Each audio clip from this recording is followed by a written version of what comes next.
आज हम एक्सप्लेन करने वाले हैं शैतान मूवी को। तो वीडियो को शुरू करते हैं, और अगर वीडियो अच्छा लगे तो वीडियो को लाइक जरूर कीजिएगा, और इसी तरह की वीडियोस पाने के लिए आप हमारे चैनल को सब्सक्राइब भी कीजिएगा, ताकि आपको इस तरह के लेटेस्ट और फ्रेश कंटेंट मिलते रहे। तो फिल्म की कहानी शुरू होती है जानवी नाम की लड़की से, जो कि अपने बॉयफ्रेंड के साथ कॉलेज से अपने घर आने वाली थी। लेकिन थोड़ी देर में यहाँ पर जानवी के पिता आ जाते हैं, जो कि कोई और नहीं बल्कि अजय देवगन है, जिनका नाम है कबीर। दरअसल में कबीर जो है वो एक पायलट है, और उसे कुछ दिनों की छुट्टी मिली है, इसलिए उसने सोचा कि वो कुछ दिन अपनी फैमिली के साथ बिताएगा। जब वो घर लौट रहा था तो उसने सोचा कि वो अपनी बेटी को कॉलेज से लेते हुए जाए। तभी जानवी अपने पिता से कहती है कि कॉलेज के बच्चे जो है वो घूमने के लिए जा रहे हैं, और वो भी चाहती है कि वो उनके साथ घूमने के लिए जाए। लेकिन यहाँ पर कबीर जो है वो उससे साफ मना कर देता है कि वो कहीं पर भी नहीं जाएगी। कबीर कहता है कि उसने कुछ दिन की छुट्टी ली है तो उसे कुछ दिन मेरे साथ ही बिताने होंगे। कबीर की फैमिली जो है वो एक खुशहाल फैमिली है, और बहुत छोटी फैमिली है, जिनमें कबीर की पत्नी ज्योति, उसकी बेटी जानवी और एक और छोटा बेटा ध्रुव है। और वो लोग अपनी फैमिली में बहुत ज्यादा खुश रहते हैं। लेकिन जानवी अभी भी अपने पिता से जिद कर रही थी कि वो कॉलेज के बच्चों के साथ घूमने के लिए जाए, इसलिए यहाँ पर कबीर को मानना पड़ता है, और वो जानवी से कहता है कि मुझे सारे ट्रेवलर्स की डिटेल्स चाहिए, लेकिन उससे पहले वो लोग हमारे फार्म हाउस में कुछ दिनों के लिए रहने के लिए जाएंगे।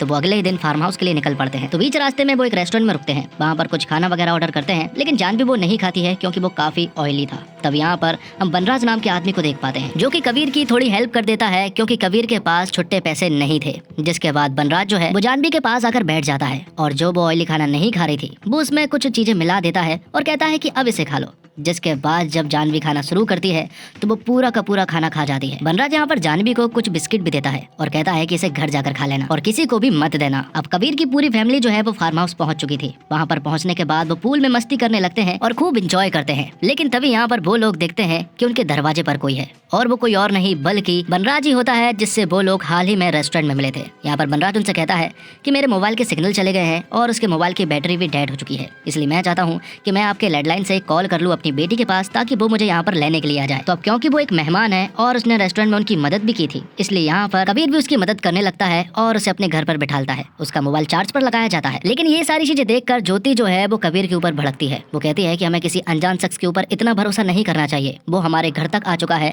और वो हमारे साथ कुछ भी कर सकता है। लेकिन यहाँ पर कबीर उससे कहता है कि मेहमान भगवान का रूप होता है और हमें उसकी मदद करनी चाहिए। दूसरी तरफ हम देखते हैं कि बनराज ने यहाँ पर जानवी को पूरी तरह से बस में कर लिया था। वो उससे सारे रहस्य पूछने लगा था, जैसे कि उसके बॉयफ्रेंड के बारे में और उसके टूर के बारे में, जो कि वो कहीं पर जा रहे थे। बनराज यहाँ तक कि जानवी से उसके घर वालों के भी सारे रहस्य पूछ लेता है। तो अब यहाँ पर बनराज को उनके बारे में सब कुछ मालूम था। अब थोड़ी देर के बाद ज्योति और कबीर जैसे ही नीचे आते हैं तो वो देखते हैं कि जानवी जो है वो बनराज की सारी बातें मान रही है। ये सारी चीजें देखकर वो दोनों हैरान रह जाते हैं कि आखिर ऐसा कैसे हो सकता है। लेकिन अब बहुत हो चुका था, इसलिए कबीर बनराज से कहता है कि जो भी काम होना था हो गया, इसलिए अब तुम्हें यहाँ से जाना होगा। लेकिन बनराज कहता है कि वो यहाँ से नहीं जा सकता है, और उसे तुम यहाँ से निकाल भी नहीं सकते हो, चाहो तो कोशिश कर लो। जिसके बाद कबीर उसका हाथ पकड़कर बाहर निकालने लगता है। लेकिन तभी बनराज जानवी से कहता है कि अपने पिता से कहो कि मुझे रोको और मुझे कहीं भी मत जाने दो। जिसके बाद जानवी उसके सामने आती है और उसे रोकती है, और कबीर को धक्के मारते हुए पीछे कर देती है, और कहती है कि अंकल यहाँ से कहीं भी नहीं जाएंगे। अब ये चीजें सुनने के बाद कबीर और ज्योति पूरी तरह से शॉक्ड रह जाते हैं, और बनराज जाकर फिर से सोफे पर बैठ जाता है। बनराज यहाँ पर कबीर को बताता है कि तुम्हारी बेटी मेरी पूरी तरह से बस में है, मैं जो भी बोलूंगा वो करेगी। लेकिन उन्हें सब मजाक लग रहा था, इसलिए बनराज यहाँ पर जानवी से कहता है कि वो चाय पत्ती के पैकेट को खा जाए। जिसके बाद वो चाय पत्ती के पैकेट को खोलती है और चाय पत्ती को खाना शुरू कर देती है। ये देखकर जानवी की माँ ज्योति पूरी तरह से घबरा जाती है, और वो जानवी को ये सब करने से रोकती है। तो बनराज यहाँ पर जानवी के पेरेंट्स से कहता है कि अगर मैंने जानवी को कुछ करने को कहा और अगर उसने नहीं किया तो मैं फिर उससे और भी कुछ बड़ा करवाऊंगा। तो यहाँ पर बनराज जो है वो जानवी को थप्पड़ लगाने को कहता है, वो भी खुद को। जिसके बाद जानवी ऐसा ही करती है और खुद को 2-3 थप्पड़ लगाने लगती है। ये देखकर फिर से जानवी और कबीर जो है वो हैरान थे कि आखिर ऐसा कैसे हो सकता है। थोड़ी देर के बाद बनराज यहाँ पर जानवी से कहता है कि रोने लगो, तो जानवी रोने लगती है, और यहाँ पर बनराज फिर उससे कहता है कि रोते रोते हंसने लगो और फिर बीच में मिक्स कर दो। जिसके बाद जानवी ऐसा ही करती है, वो हंसती भी जाती है और रोती भी जाती है। अब इन सब चीज से परेशान होकर यहाँ पर कबीर कहता है बनराज से कि तुम्हें जो भी चाहिए हम देने के लिए रेडी हैं, लेकिन तुम ये सब रोक दो। तो यहाँ पर बनराज कहता है कि मुझे तुम्हारी बेटी चाहिए, वो मेरे पूरी तरह से बस में है, और मुझे बस अनुमति चाहिए जानवी को यहाँ से ले जाने के लिए। अगर अनुमति दे देते हो तो जानवी को कम प्रॉब्लम होगी, लेकिन अगर अनुमति नहीं देते हो तो प्रॉब्लम बहुत ज्यादा बड़ी हो सकती है। लेकिन कबीर साफ मना कर देता है। तो बनराज जानवी से कहता है कि इसी बात पर अपने पिता को एक जोरदार झापड़ लगाओ, और ये सुनने के बाद जानवी तुरंत ही अपने पिता को झापड़ लगा देती है, क्योंकि बनराज ने उससे ये सब करने को कहा था। तो अब देखा जाए तो जानवी के हाथ में कुछ भी नहीं है, वो बस एक कठपुतली है बनराज की। जो भी बनराज कहेगा वो सब कुछ जानवी को करना ही पड़ेगा। कबीर यहाँ पर बनराज से कहता है कि तुम्हें ये सब कुछ करने से क्या मिल जाएगा, तो यहाँ पर बनराज कहता है कि मैं एक शैतान हूँ। भले ही मैं तुम्हें शैतान की तरह दिख नहीं रहा हूँ, लेकिन जो चीज़ दिखती नहीं है वो जरूरी नहीं कि वो होती ही नहीं है। मुझे तुम्हारे मुंह से सिर्फ ये सुनना है कि तुम हमारी बेटी को लेकर जा सकते हो, क्योंकि अगर ये तुमने नहीं कहा तो शायद भविष्य में जानवी के सामने तुम्हारा प्यार आ सकता है और वो वशीकरण से मुक्त हो सकती है। इसलिए मुझे सिर्फ और सिर्फ तुम्हारी अनुमति चाहिए, और अगर वो नहीं दोगे तो जानवी को बहुत ज्यादा तकलीफ होगी। लेकिन कबीर अभी भी मना ही कर रहा था। तब ये सुनने के बाद बनराज जानवी को एक लात मारता है, लेकिन ये बहुत ज्यादा हो चुका था और कबीर के बर्दाश्त से बाहर निकल चुका था, इसलिए वो यहाँ पर बनराज को बुरी तरह से मारने लगता है। लेकिन तभी बनराज जानवी से कहता है कि वो अपने छोटे भाई ध्रुव को बुरी तरह से जख्मी कर दे, और ये सुनने के बाद जानवी अपने छोटे भाई के सर को एक पिल्लर में दे मारती है, जिस वजह से वो बुरी तरह से घायल हो जाता है।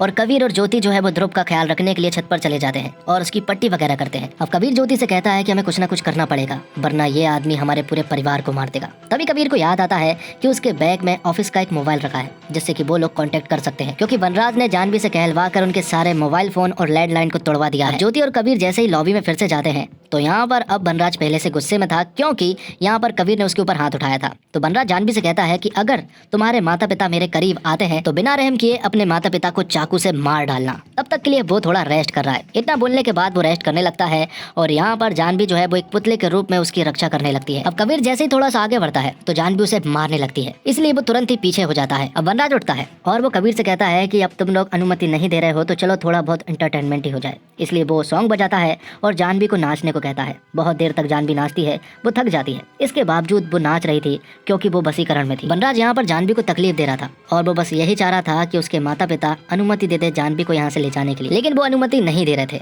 जिस पर बनराज कहता है कि अगर तुम अनुमति नहीं दोगे तो ये गेम जो है वो और भी ज्यादा डेंजरस होता जाएगा।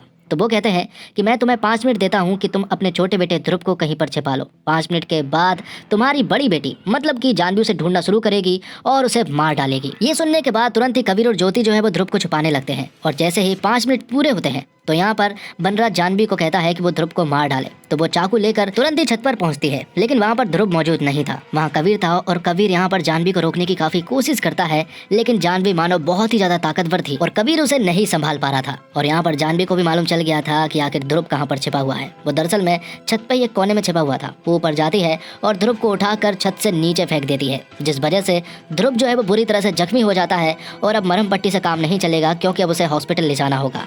इसलिए यहाँ पर कबीर और ज्योति को कहना ही पड़ता है कि वो हमारी बेटी को ले जा सकता है, क्योंकि उन लोगों को अपने बेटे की भी जान बचानी थी, इसलिए उन्होंने अनुमति दे दी थी। लेकिन जाने से पहले कबीर एक आखिरी बार अपनी बेटी जानवी से मिलना चाहता था। वो उससे गले मिलता है और इसी बहाने वो उसके जेब में अपना ऑफिस वाला मोबाइल फोन डाल देता है और लोकेशन भी ऑन कर देता है, जिसके बाद बनराज जानवी को अपने साथ ले जा लेता है। और यहाँ कबीर अपनी पत्नी ज्योति से कहता है कि वो ध्रुव को हॉस्पिटल ले जाए। तो ज्योति ध्रुव को हॉस्पिटल ले जाने लगती है और यहाँ पर कबीर जो है वो बनराज का पीछा करने लगता है, क्योंकि कबीर को मालूम है कि वो लोग कहाँ पर जा रहे हैं, क्योंकि कबीर ने जानवी के जेब में एक मोबाइल फोन डाल दिया है और उसका लोकेशन भी ऑन है। और अब वो उसे ट्रैक करते हुए बनराज के अड्डे पर पहुंच रहा है। बनराज का अड्डा बहुत ही बड़ा है और उसके अड्डे पर ढेर सारी लड़कियां हैं और वो सारी लड़कियां यहाँ पर बनराज के बस में हैं। और यहीं पर वो जानवी को भी लेकर जाता है और उसे बताता है कि ये सारी लड़कियां तुम्हारी बहन है। यहाँ पर बनराज जो है वो इन लड़कियों से कुछ भी करवा सकता है। थोड़ी देर के बाद यहाँ पर कबीर उसके अड्डे तक पहुंच जाता है, लेकिन तभी यहाँ पर कुछ लड़कियां उसके ऊपर हमला कर देती है। तब यहाँ पर कबीर उनसे लड़ते हुए आगे पहुंचता है, लेकिन आगे जाकर ढेर सारी लड़कियां उस पर अटैक कर देती है और उसे बुरी तरह से जख्मी भी कर देती है। लेकिन अब मरते हुए कबीर यहाँ पर बनराज से कहता है कि उसके एक लास्ट ख्वाहिश है, और वो ख्वाहिश ये है कि वो अपनी बेटी के हाथ मरना चाहता है। तो बनराज उससे कहता है कि ये इच्छा तो मैं तेरी पूरी कर ही सकता हूँ। जिसके बाद जानवी जैसे ही उसकी तरफ आगे मारने के लिए आती है तो यहाँ पर कबीर जो है वो उसके कान के आर पार एक कैंची को डाल देता है, जिस वजह से वो बहरी हो जाती है और फिर एक नुकीली चीज से वो बनराज की जीभ को काट देता है, जिससे कि अब वो किसी भी लड़की को कोई भी कमांड नहीं दे सकता है। तो यहाँ पर कबीर ने सारी लड़कियों को बचा तो लिया था, लेकिन वो अभी भी बनराज के बस में थी। इसी तरह से 10 साल बीत जाते हैं। 10 साल के बाद हम देखते हैं कि कबीर ने बनराज को एक खुफिया जगह पर रखा था। उसने उसे काल कोठरी में रखा था, जहाँ पर कि बनराज की हालत बहुत ही ज्यादा गंदी थी और कबीर यहाँ पर बनराज को सड़ी गली चीजें खिलाता था। उसी तरह से जिस तरह से उसने उन लड़कियों की जिंदगी खराब की, उसी तरह से कबीर यहाँ पर बनराज की जिंदगी को खराब कर रहा था। आखिर में हम जानवी को देखते हैं, जिसकी हालत भी बहुत ही ज्यादा खराब थी। वो बस एक जिंदा लाश थी और उसके चेहरे पर एक छोटी सी स्माइल थी, जिसे देखकर हमें मालूम चलता है कि जानवी पिछले 10 सालों से ऐसे ही है और ऐसा लगता है कि शायद जानवी जिंदगी भर ऐसे ही रहेगी। वो इसलिए क्योंकि बनराज ने जानवी को वशीकरण से मुक्त नहीं किया था। और यहाँ पर हमें कबीर की फैमिली के बारे में भी नहीं बताया गया। दरअसल में ज्योति जब ध्रुव को लेकर हॉस्पिटल जा रही थी तो शायद बीच में ही उनका एक्सीडेंट हो गया था, जिस वजह से शायद उन दोनों की ही जान चली गई थी। लेकिन फिल्म में ऐसा कुछ भी नहीं दिखाया गया। बस इतना बताया गया कि कबीर के साथ अब उसकी पत्नी ज्योति और उसका बेटा ध्रुव नहीं है।